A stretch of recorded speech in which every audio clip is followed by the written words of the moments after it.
وما علينا إلا البلاغ المبين.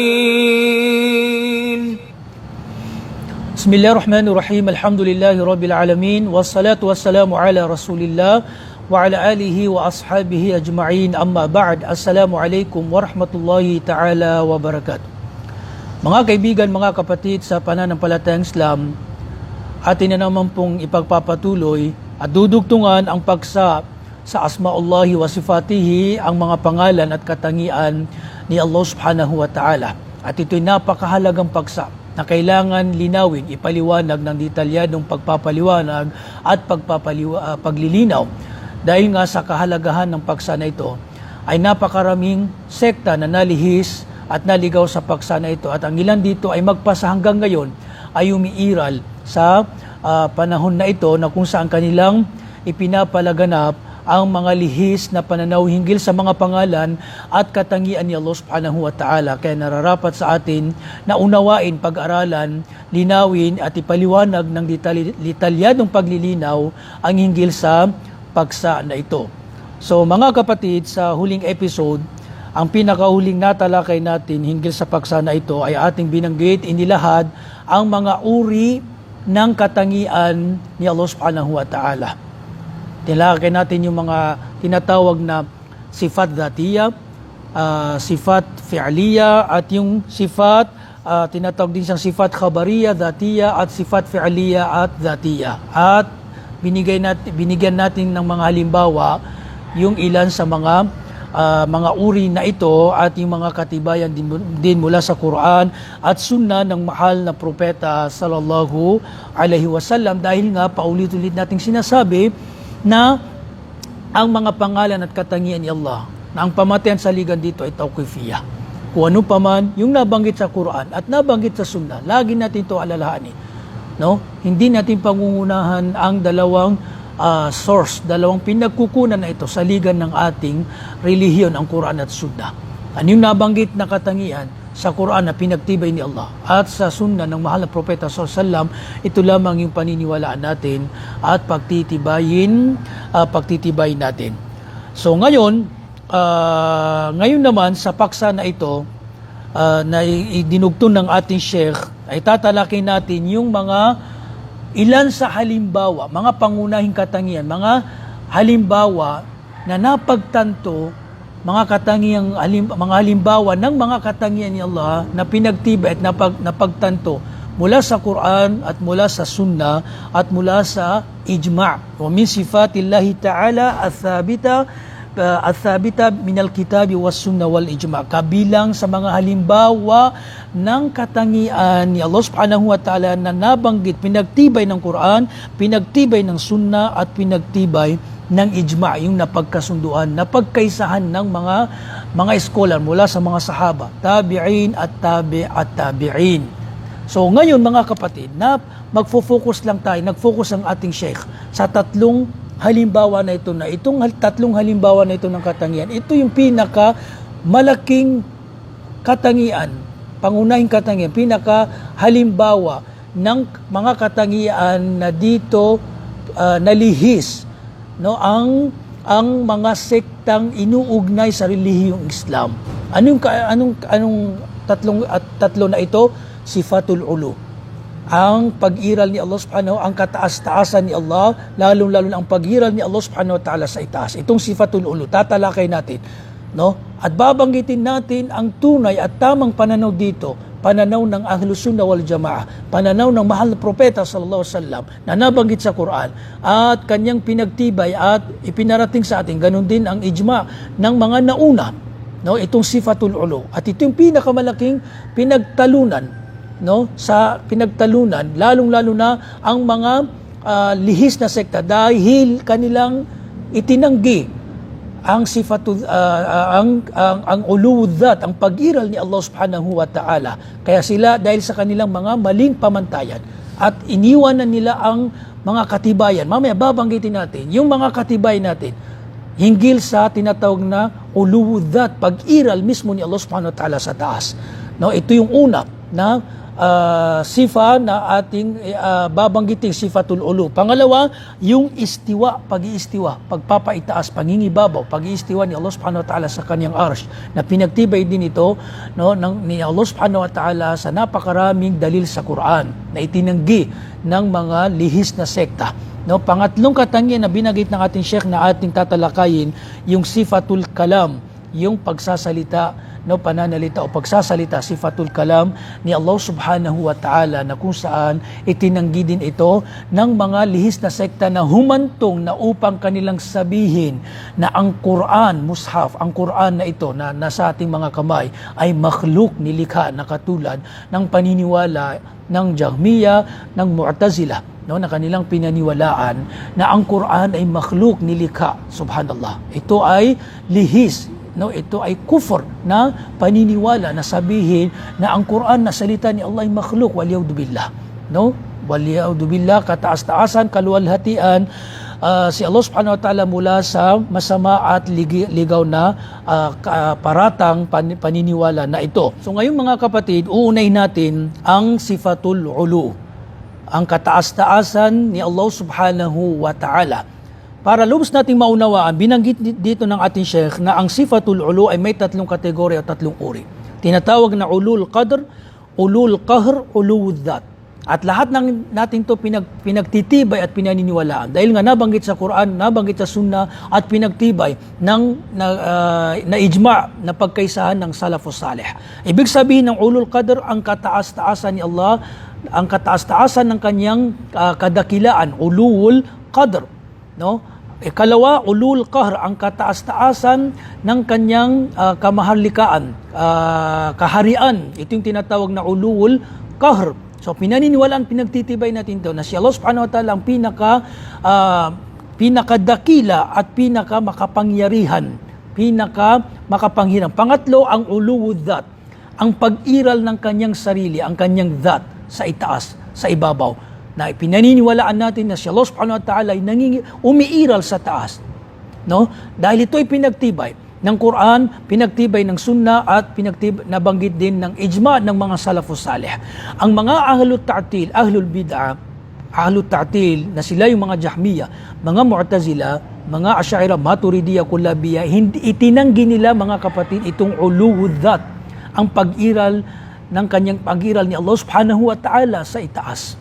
Dahil sa maling mga pamantayan, maling pananaw, na nabanggit natin ng ilan dito, na kasi iniisip nila na para bagang si Allah subhanahu wa ta'ala ay nasasakupan. Kapag pinagtibay mo daw na siya lumiral sa taas ay nasasakupan, o di kaya nasasaklaw ng lugar, o di kaya pinaniwalaan, halimbawa tinatanggi nila, sinasabi nilang kung si Allah ay nagistiwa, saan siya bago pa siya magistiwa. Lahat ng ito, mga katanungan, mga kaisipan na sa kanila nanggagaling at inimbento nila dahil sa mga maling pamantayan na ito, na ginawa nila yung takyif, paglalarawan, hawness, na nabanggit natin na ito ay hindi karapat-dapat, hindi applicable sa mga pangalan at katangian ni Allah subhanahu wa ta'ala, dahil ang kaisipan natin ay hindi niya kayang arukin ang dhat ni Allah subhanahu wa ta'ala, ang kadakilaan, ang sarili ni Allah subhanahu wa ta'ala. Kaya kung dahil dito, ano lamang yung nabanggit na mga katangian, pinagtibay nila, paniniwalaan natin at hindi na natin uusisain, pangimasukan, ilalarawan, dahil ito ay hindi kayang arukin ng ating kaisipan. Kaya ang mga ahlut ta'til, itinanggi nila itong ulul dhat, pag-iral ni Allah subhanahu wa ta'ala, bilang ahlus sunnah wal jama'ah, o di kaya salafi, na naniniwala, isang Muslim na Sunni, na kanyang sinusunod ang Quran at Sunnah at pamamaraan ayon sa pag-unawa at pamamaraan ng mga sahaba, mga tabi'un at tabi-tabi'un. At itong tinatawag na Salafi, na taong Muslim Sunni na kanyang sinusunod ang Quran at sinusunod ang Sunnah ng mahal na propeta sallallahu alaihi wasallam, at ano pa mang napagkaisahan at pamamaraan ng mga sahaba, mga tabi'un at tabi'in. Isang katawagan din ay sila yung mga ahlus sunnah wal jamaa, ay pinaniniwalaan natin na si Allah subhanahu wa ta'ala ay umiiral. Saan? Umiiral sa taas, nangingibabaw, siya ang pinakamataas. Ulul qahr, ulul qadr at ulul dhat. Wala nang tataas kay Allah subhanahu wa ta'ala. Siya ang pinakamataas sa lahat dahil siya ang Panginoon ng lahat. Ano yung mga dalil natin dito? Sa ating ba ito nagmula? Hindi. Bagkus ito'y pinagtibay. No, binanggit ni Allah subhanahu wa ta'ala sa Quran at pinagtibay, binanggit din sa atin ng mahal na propeta sallallahu alaihi wasallam. So at napagkaisahan ng mga salafus salih. Ano yung mga dalil natin mula sa Quran? Al-adilla ala sifatil ulumi minal Quran. Mga dalil katibayan, proof na sa pag-iral ni Allah subhanahu wa ta'ala sa taas na nabanggit sa Quran. Unang dalil dito sa Suratul Nahl verse 50, sinabi ni Allah, yakhafuna rabbahum min fawqihim. Tingnan niyo, sinabi ni Allah hinggil sa mga anghel, no, na kanilang kinatatakutan ang kanilang Panginoon na nasa kanilang itaas. Min fawqihim, ang mga anghel na kanilang dinadakila, kinatatakutan si Allah subhanahu wa ta'ala na nasa kanilang itaas. Si Allah subhanahu wa ta'ala nagsabi nito, subhanallah, na yakhafuna rabbahum min fawqihim. Kinatatakutan ng mga anghel ang kanilang Panginoon, si Allah subhanahu wa ta'ala na nasa kanilang itaas. Napakalinaw na dalil na si Allah subhanahu wa ta'ala ay umiiral sa taas. Ikalawang dalil, sabbihisma rabbikal la'ala, luwalhati mo ang iyong Panginoon ang kataas-taasan. A'la, siya ang pinakamataas, siya ang kataas-taasan, no? Na pinagtibay din sa dalil na ito na si Allah subhanahu wa ta'ala ay umiiral dahil nasasakli niyang ulo, lahat ng ulo na umuugnay kay Allah subhanahu wa ta'ala ay pinaniniwalaan natin ulul qahr, ulul qadr at yung ulul dhat. Kabilang din sa dalil, sabi ni Allah subhanahu wa ta'ala, wa huwal qahiru fawqa ibadihi, sa Suratul An'am verse 18, at siya ang tagapagsupil na nangingibabaw sa kanyang mga alipin. Fawqa ibadihi, si Allah subhanahu wa ta'ala ang qahir, tagapagsupil na nangingibabaw sa kanyang mga alipin. Siya Allah nangingibabaw, siya ang pinakamataas. Binanggit ito ni Allah, pinagtibay ito ni Allah subhanahu wa ta'ala. Kaya pagtitibayin at paniniwalaan natin. Dahil binanggit ito ni Allah subhanahu wa ta'ala. Kabilang din sa dalil sa Quran, sa Suratul Mulk, verse 16, nang nagpapatunay sa sifatul ulu. Sinabi ni Allah, no, sa verse 16 at 17 din, aamintum man fis sama ay yakhsifa bikumul ard. Kayo ba ay nakakatiyak na kayo ay ligtas sa siyang nasa ibabaw ng kalangitan, na hindi niya sasanihin na lamunin kayo ng kalupaan kapag ito ay yumanig. No? Doon tayo sa man fis sama. No, hindi ba kayo, sabi ni Allah, no, binabalaan niya, binibigyan niyang babala yung mga taong hindi nananampalataya. Kayo ba ay nakakatiyak na kayo ay ligtas sa siyang nasa langit, na hindi kayo paparusahan kapag yumanig ang lupa? No? Man fis sama. Sino nagpaparusa? Si Allah subhanahu wa ta'ala. No? Dahil siyang Panginoon, siya ang tinutukoy sa man fis sama. Kaya ang tafsir mismo si Ibn Jarir at-Tabari. Si Ibn Jarir at-Tabari. At mamaya babanggitin din natin yung mga hadith bilang tafsir ng mga aya na ito. Na sabi ni Ibn Jarir at-Tabari sa kanyang tafsir, na si Ibn Jarir at-Tabari kabilang sa mga salafus salih. Sa unang 300 years ng Hijri, na salafus salih na pinuri ng mahal na propeta sallallahu alaihi wasallam ang panahon na ito, na siyang tinaguri ang Sheikhul Mufassirin, ang guro ng mga nagtatafsir, nagpapaliwanag, mga ulamang nagtatafsir, tinaguri ang siyang Sheikhul Mufassirin. Anong sinabi ni Ibn Jarir sa verse 17 na ito, na amintum man fis sama wa huwa Allah. No, si Allah subhanahu wa ta'ala, man fis sama ay si Allah subhanahu wa ta'ala ang tinutukoy dito, na man fis sama na ito, na siya ang nangingibabaw sa kalangitan. Kapag sinabi nating sama ay sa taas, no, ang ibig sabihin ng sama sa lingwaheng Arabic ay ano pa mang nasa taas, no, na sinasabi ni Allah, kayo ba iligtas kay Allah subhanahu wa ta'ala na nasa itaas, na hindi kayo paparusahan, no, kapag hindi kayo paparusahan kapag yumanig ang lupa. So, ito'y kabilang sa patunay, dalil na si Allah subhanahu wa ta'ala ay nangingibabaw sa taas. Kabilang din sa dalil, napakarami, ito'y kabilang lamang ito. Sinabi ni Allah, ilayhi yas'adul kalimut tayyib wal amalus salihu yarfa'u, sa Surah Fatir verse 10. Sa kanya pumapaitaas ang mga mabubuting salita at kanyang itinataas ang mga gawaing matutuwid. Pinagtibay ni Allah subhanahu wa ta'ala na may mga gawaing mabubuti na kanyang iniaangat, itinataas sa kanya. So ibig sabihin, itong mga gawain itinataas sa kanya. Ibig sabihin si Allah subhanahu wa ta'ala umiiral sa taas dahil sa kanya raw itinataas. Napakaraming dalil, maging sa hadith din, no, na iniaangat, itinataas ng mga anghel, inaakyat nila ang mga mabubuting gawa kay Allah subhanahu wa ta'ala sa taas, na napakalinaw na dalil na si Allah subhanahu wa ta'ala ay umiiral sa taas. Ganun din na nabanggit sa Suratul Ma'arij, verse 4, ta'arujul malaikatu warruhu ilayhi, ang mga anghel sa pangunguna ni Anghel Jabril ay umaakyat sa kanya. Subhanallah, napakalinaw na si Allah subhanahu wa ta'ala ay umiiral sa taas, na mga anghel ay nabanggit na ang mga anghel ay pumupunta, umaakyat sa kanya sa pangunguna ni Jibril sa taas, na nagpapakita na si Allah subhanahu wa ta'ala ay umiiral sa taas. Ito'y kabilang lamang sa mga ayat sa Quran na napakarami, at ito'y kabilang lamang na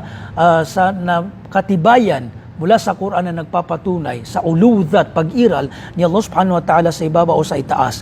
Ngayon, babanggitin natin sa hadith ng mahal na propeta sallallahu alaihi wasallam, at napakarami ding mga hadith na nagtatafsir, nagpapatunay, no, pinapaliwanag niya yung mga ayat na ito, at the same time pinapatunayan ng mahal na propeta sallallahu alaihi wasallam na si Allah ay umiiral sa taas. Unang dalil, sabi ng mahal propeta sa Bukhari at Muslim, ala ta'manuni wa ana aminum man fis sama. Hindi nyo ba ako pinagkakatiwalaan, sabi ng propeta, na kung saan ako ang pinagkatiwalaan ng siyang nasa langit. Sinong nagsugo at nagkatiwala kay propeta Muhammad? Si Allah subhanahu wa ta'ala.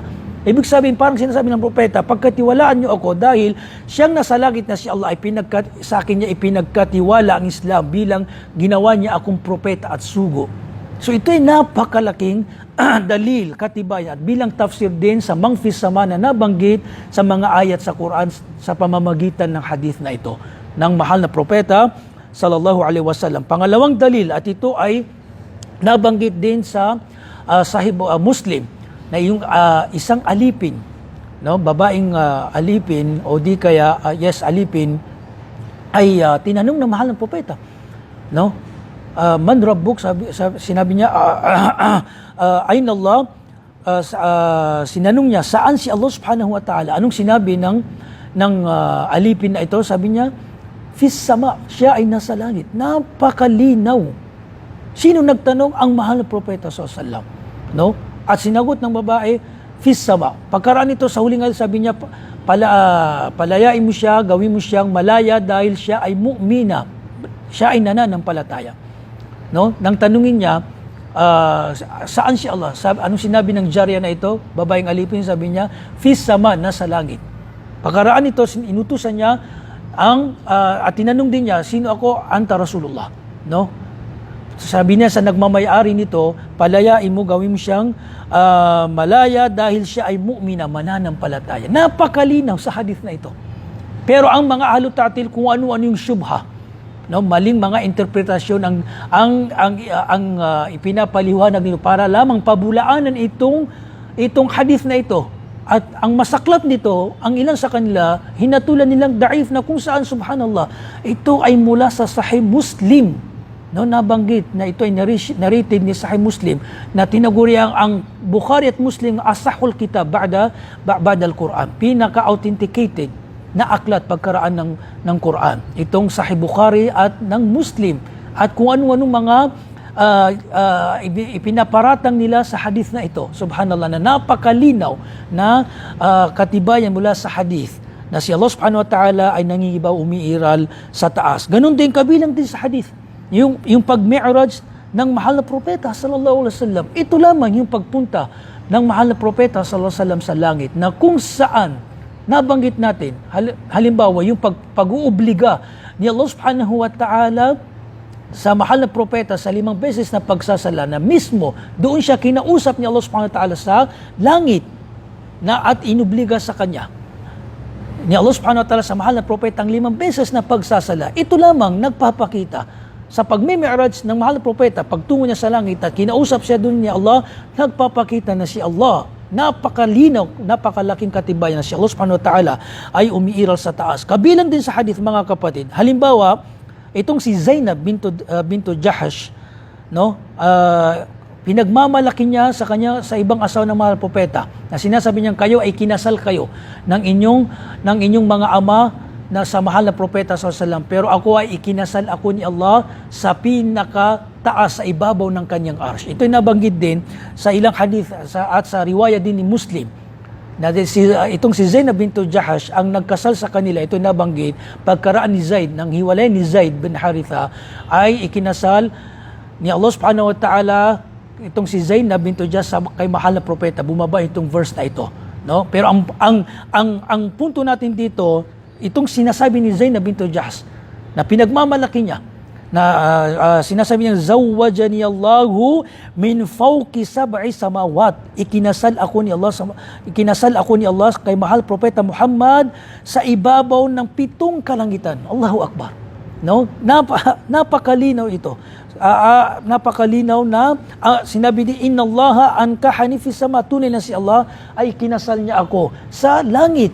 Ito'y nagpapakita lamang, napakalinaw na dalil, no, na si Allah, mula sa hadith, na si Allah subhanahu wa ta'ala ay umiiral sa ataas. Ganon din sa ijma. Sa ijma naman, napakaraming katibayan din na napagtanto, napakaraming ijma din na nabanggit ng ating mga ulama mula sa mga sahaba, mga tabi'in at tabi-tabi'in, na kanilang inilahad sa kanilang mga aklat na pagkaisahan, no, na ang si Allah subhanahu wa ta'ala ay umiral sa taas. Kaya lamang itong lumitaw, itong mga pagtanggi sa uludat, pagkaraan ng mga salafus salih. Sa panahon ng mga sahaba, mga tabi'in, kanilang pinaniniwalaan na si Allah subhanahu wa ta'ala ay umiiral sa taas. Na lumitaw lang ito nang dahil sa mga Jahmiya na ito, o kaya mga Mu'tazila, mga Syairah, mga Maturidiyya. Ang halimbawa nito, no, sabi ni Imam Al-Dhahabi, قال إسحاق بن راهوي رحمه الله تعالى الرحمن على العرش استوى إجماع أهل العلم أنه فوق العرش استوى ويعلم كل شيء في أسفل الأرض سابعة. سبحان الله.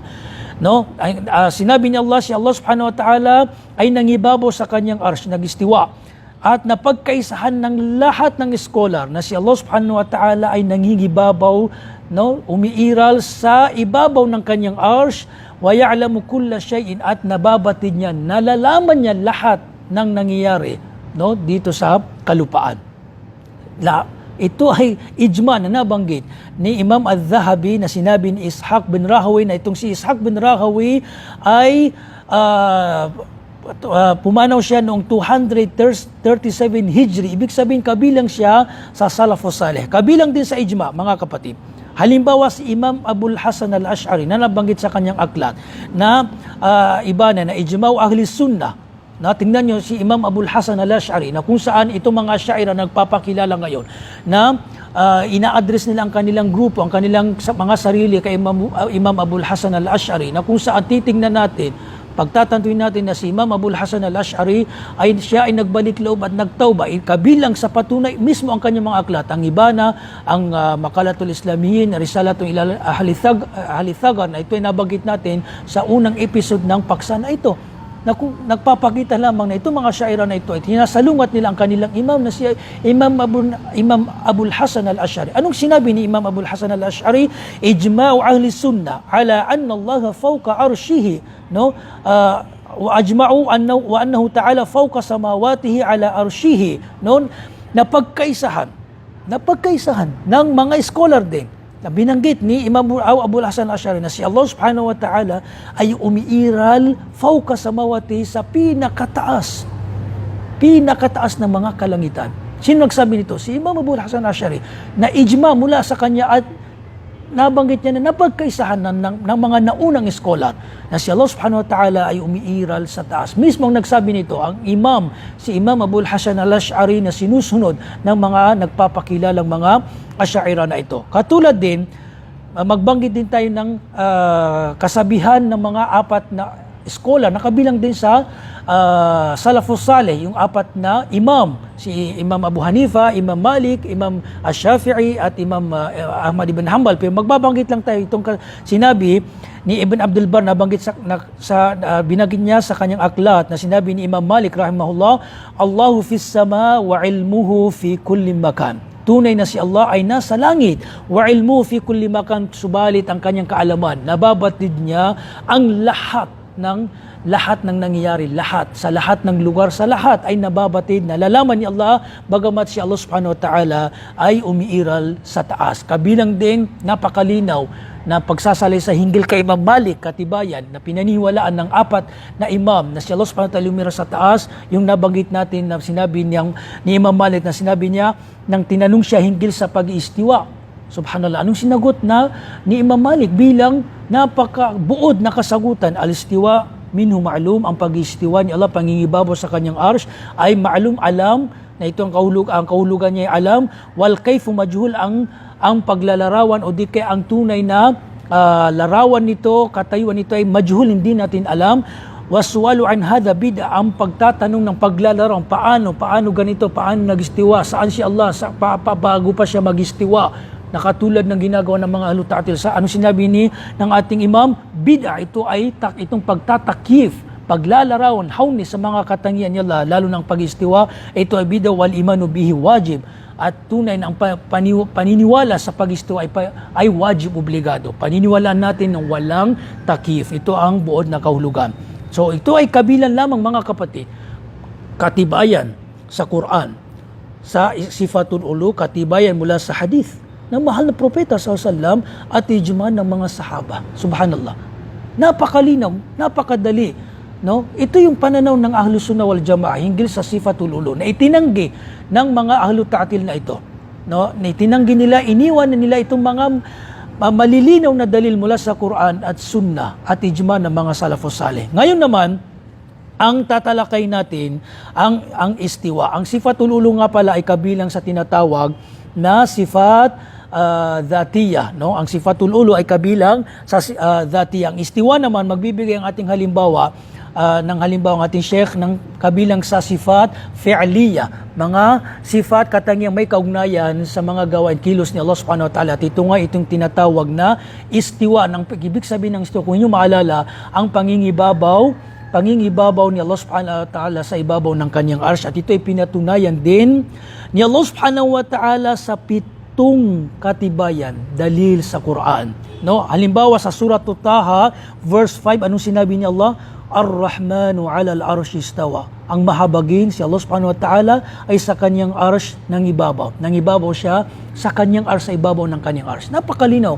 Hindi nagmula sa ating paniniwalang ito. Nagmula kanino? Sinong naglarawan na si Allah subhanahu wa ta'ala ay siya ay nagistiwa? Mismo si Allah subhanahu wa ta'ala. Ganon din sa surat Yunus, verse 3.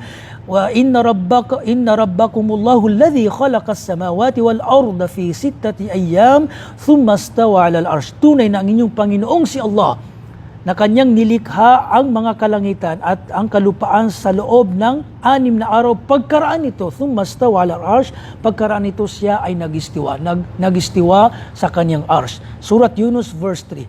No? Na si Allah subhanahu wa ta'ala, sinabi niya, pagkaraan niya likahin ang mga kalangitan at kalupaan sa loob ng 6 na araw, siya ay nagistiwa. Paniniwalaan natin, hindi na natin ilalarawan, hindi natin uusisain at ilalarawan sa ating mga kaisipan at i-question natin na paano ganyan, paano. Hindi na natin kayang arukin ang ating kaisipan.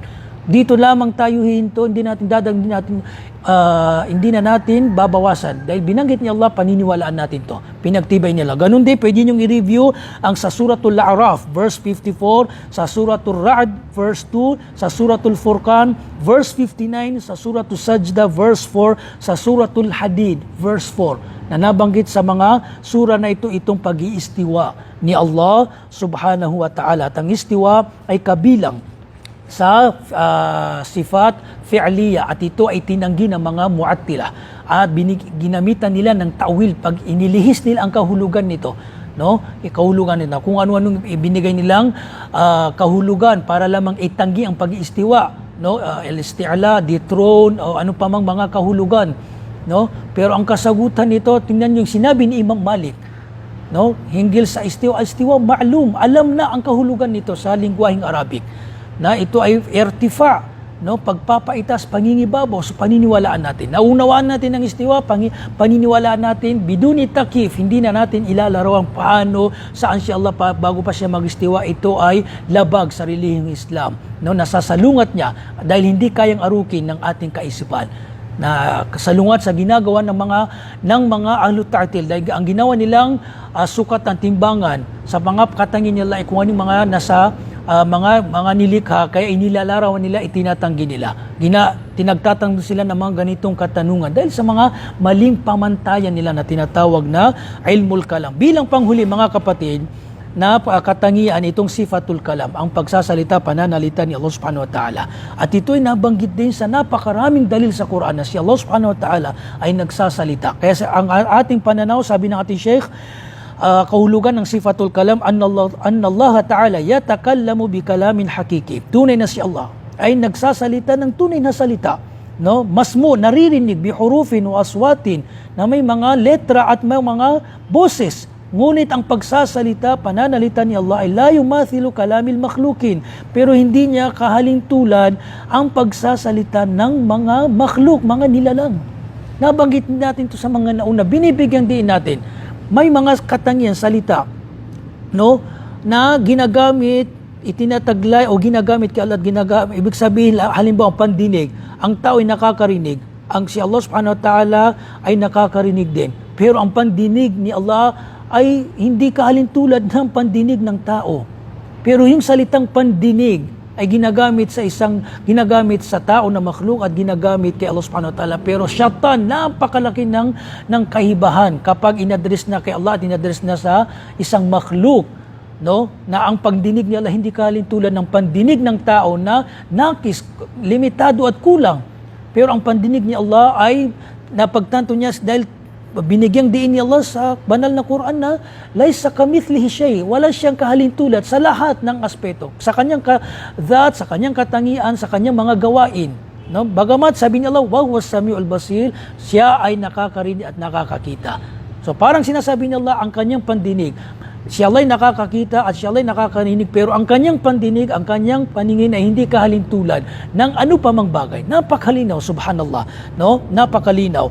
Kaya sinabi ni ating Sheikh, وَأَنَّهُ يَتَكَلَّمُ مَتَى شَاءَ بِمَا شَاءَ كَيْفَ شَاءَ. At siya nagsasalita kung kailan niya gusto at sa anong paraan at sa anong paraan. Dahil siya ay Panginoon, no? Ginagawa niya dahil ang kabilang itong sifatul kalam ay kabilang sa dhati at fi'liya, nasasaklaw niya ang dhati at fi'liya. At ang fi'liya, nabanggit natin, ay gagawin ni Allah kung ano yung gusto niyang gawin, sa anong paraan niya ninanais, dahil siya ay Panginoon. Inna rabbaka fa'alun lima yurid. Nabanggit natin to sa Quran na sinabi ni Allah, tunay na si Allah subhanahu wa ta'ala ay ginagawa niya ang ano pa man kanyang ninanais.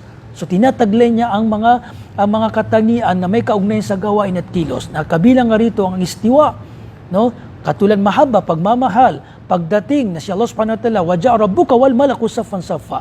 Si Allah ay darating sa kabilang buhay upang umpisaan ang paglilitis, no, pagsusuri sa ating mga gawain. Ito ay paniniwala natin. Ito ba'y nagmula sa atin? Hindi. Sino nagsabi nito, nagtibay nito, naglarawan nito? Mismo si Allah subhanahu wa ta'ala.